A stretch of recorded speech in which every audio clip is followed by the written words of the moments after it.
All right, ladies and gentlemen, this is a video introduction to this idea of rigid transformation, translation, okay? Translation is basically what happens when you are sliding a point or a figure, okay?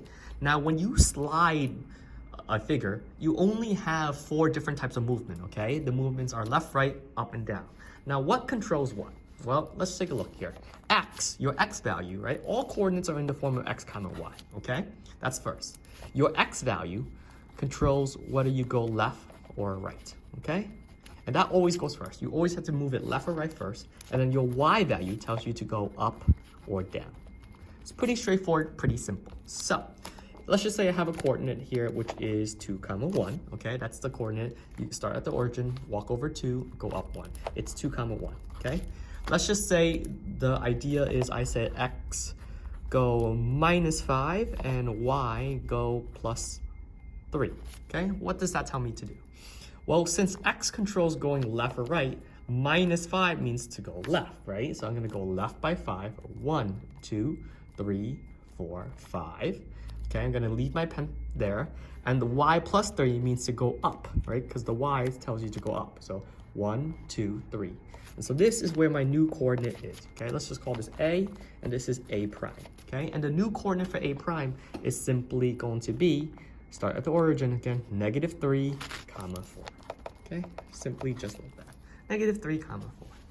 Now, the idea behind this is not necessarily, the translation part is not hard, okay? So for example, right here, if you're being told to take this X value and add 3 and go to the right by 3 and up by 6, you simply go 1, 2, 3, right? And then from here, 1, 2, 3, 4, 5, 6, okay?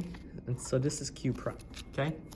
Something to note really is what's happening to your X value, especially, for example, this Q, right? This Q originally was -5, -2, and now it's actually 2, or -2, 5, right? So let's look at the Y value very quickly. This Y value was -2, and all of a sudden it becomes positive, right?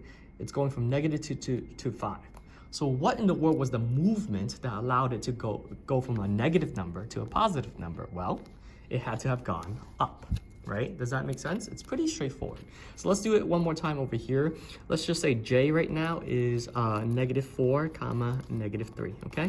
And it's telling us to move it 2 spaces to the right and 5 units up. So 1, 2, 1, 2, 3, 4, 5, okay? So that's J prime, and J prime is -2, 2, okay? So just use common sense, right?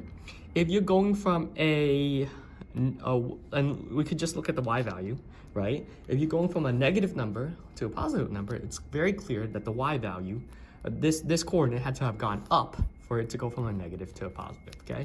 And I'll add another example so that you guys can see. Let's just say here, this is 5, 1, right? And if 5, 1 suddenly became, let's call it B, and this becomes -1, 1, right? If the X value, B prime, all of a sudden becomes negative, which direction did it have to have moved? It had to have gone left. And that's pretty much it, okay?